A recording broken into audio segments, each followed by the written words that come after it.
मेरा नाम पूर्वी है और मेरी उम्र 25 साल की है। मेरी शादी को हुए 3 साल हो चुके हैं, लेकिन अभी मुझ तक मुझे बच्चा नहीं हुआ, इसलिए हम लोग फैमिली प्लानिंग कर रहे हैं। मैं आपको अपने बारे में बता दूं, मैं एक बेहद ही खूबसूरत लड़की हूं, बदन भरा हुआ है। मेरा रंग गोरा और फिगर 36-38 का है।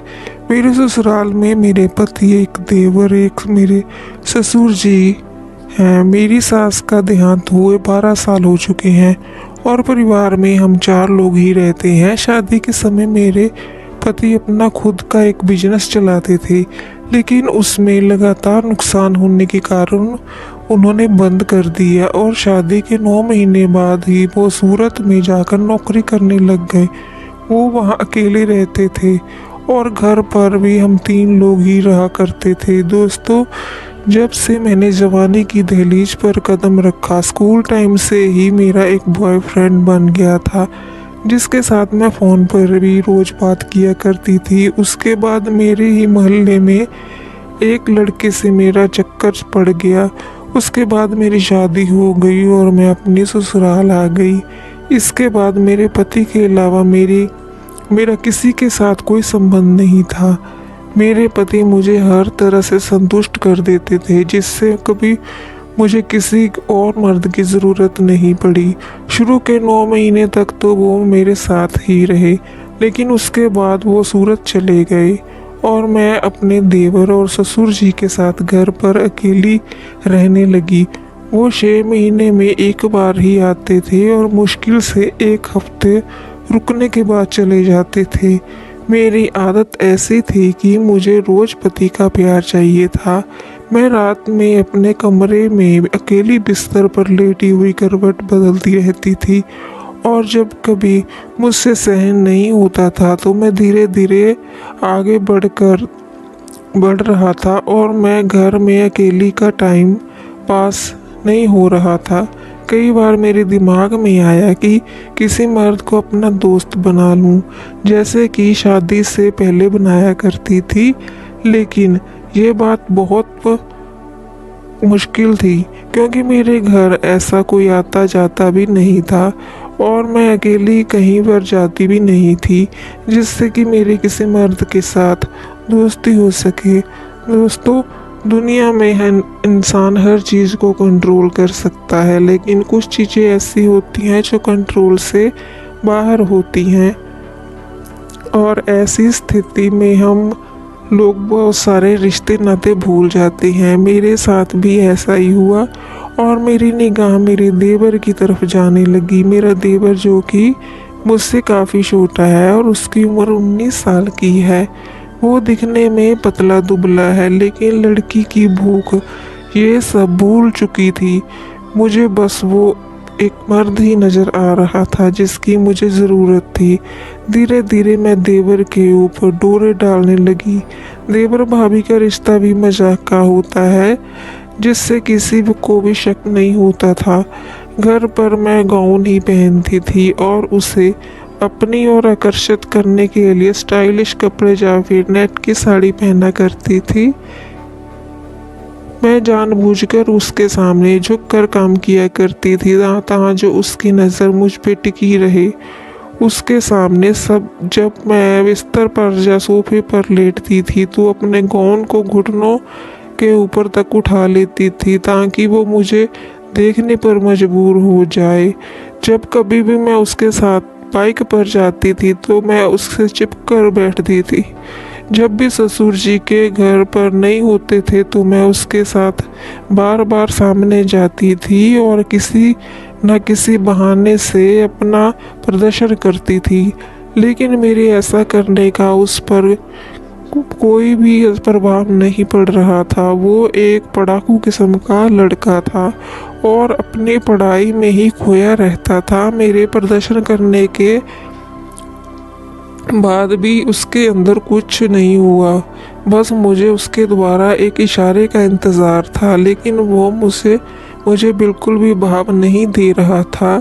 कई महीनों तक मेरे द्वारा ये खेल चलता रहा, लेकिन कोई परिणाम नहीं निकला। देखकर मैंने अब आर या पार करने की सोच ली। अब मैं कुछ ऐसा करना चाहती थी जिससे कि मेरे देवर का दिमाग हिल जाए और वो मेरा दीवाना हो जाए। इसलिए एक दिन सुबह 10 बजे तक मैंने घर का सारा काम ख़त्म कर लिया। घर पर मैं और मेरा देवर ही थे और ससुर जी किसी काम से बाजार गए हुए थे। तो मेरा देवर सोफे पर लेटा हुआ था, टीवी देख रहा था। उसी समय मैं नहाने के लिए बाथरूम चली गई।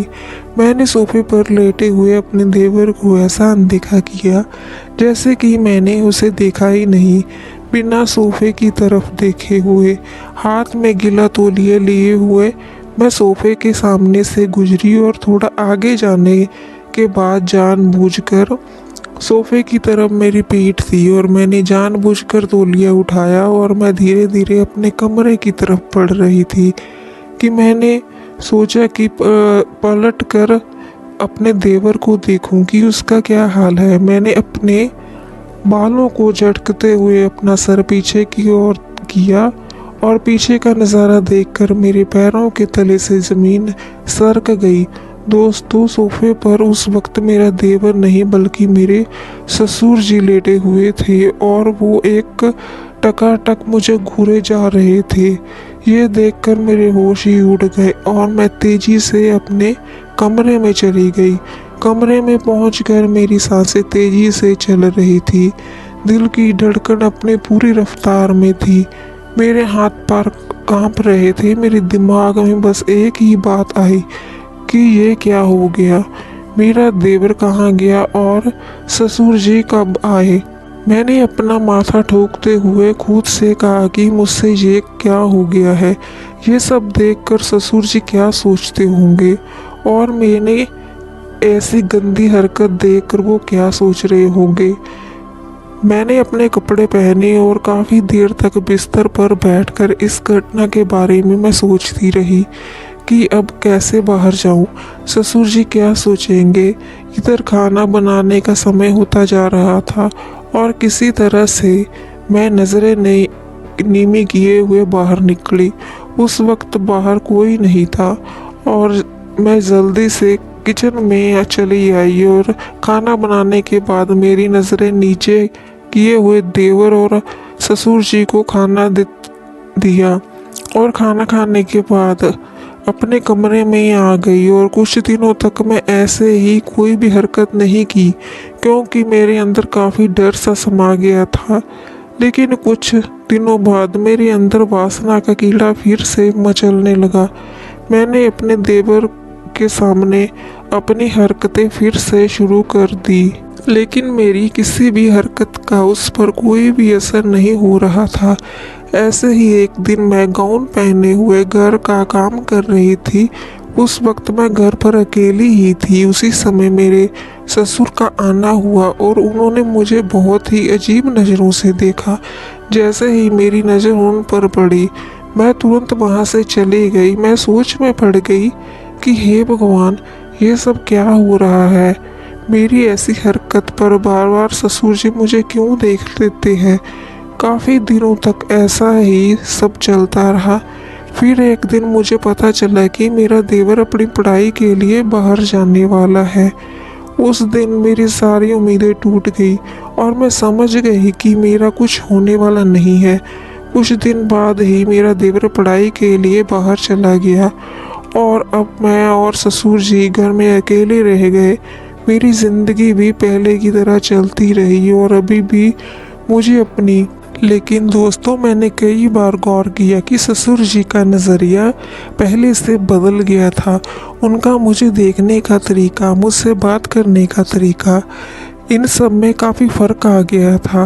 अब वो हमेशा मेरे लिए कुछ ना कुछ खाने के लिए लाने लगे, मेरे लिए साड़ी खरीद कर लाने लगे, यहाँ तक कि मेरे लिए गाउन भी खरीद कर लाते। इससे पहले वो कभी ऐसा नहीं करते थे, इसलिए मुझे उन पर थोड़ा शक होने लग गया। थोड़ा अब जब भी मैं साड़ी पहनती तो उनकी नज़र मेरे पेट पर और मेरी कमर पर ही टिक जाती थी। मैं घर का काम करती रहती और उनकी नज़र मुझे ही देखती रहती थी। धीरे धीरे ऐसा होने शुरू हो गया कि जब मैं उन्हें चाय देने जाती तो वो मेरे हाथों को छूने लगते। उनकी निगाहों ने मुझे मेरे प्रति साफ साफ दिखाई दे रहा था। मेरे ससुर जी की 54 साल उम्र है। वो शरीर से काफ़ी हट्टे कट्टे मर्द हैं। उनके शरीर पर बुढ़ापे का एक भी असर दिखाई नहीं देता और वो अभी पूरी तरह से फिट है। लेकिन वो थे तो मेरे ससुर ही, और मैं उनके लिए ऐसी गंदी बात सोच भी नहीं सकती थी।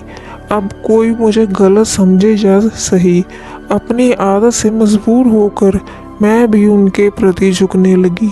धीरे धीरे मैंने उनके साथ वैसा ही करने लगी जैसा मैं अपने देवर के साथ किया करती थी। मेरे ससुर इस मामले में होशियार थे और वो मेरी इन हरकतों को अच्छे से भांप गए। जल्द ही वो मुझे देखकर मुस्कुरा देते और उन्हें देखकर मेरे चेहरे पर भी हल्की सी मुस्कुराहट आ जाती। लेकिन पहल भी कोई नहीं कर रहा था। दोनों के मन में एक दूसरे का डर था, क्योंकि दोनों का रिश्ता ही कुछ ऐसा था कि ऊपर से हम दोनों की उम्र में भी एक दूसरे से मेल नहीं खाती थी। मेरे ससुर जी मुझसे 30 साल बड़े थे। इधर मैंने भी सोच लिया कि अगर ससुर जी ने मेरे साथ कुछ करना चाहा तो मैं उन्हें मना नहीं करूँगी, क्योंकि मैं खुद भी यही चाहती थी। आपको ये स्टोरी कैसी लगी कमेंट्स में ज़रूर बताएं। चैनल पर नए हैं तो चैनल को सब्सक्राइब ज़रूर करें ताकि आने वाली वीडियोस का नोटिफिकेशन आपके पास सबसे पहले पहुंच सके। Thank you for watching.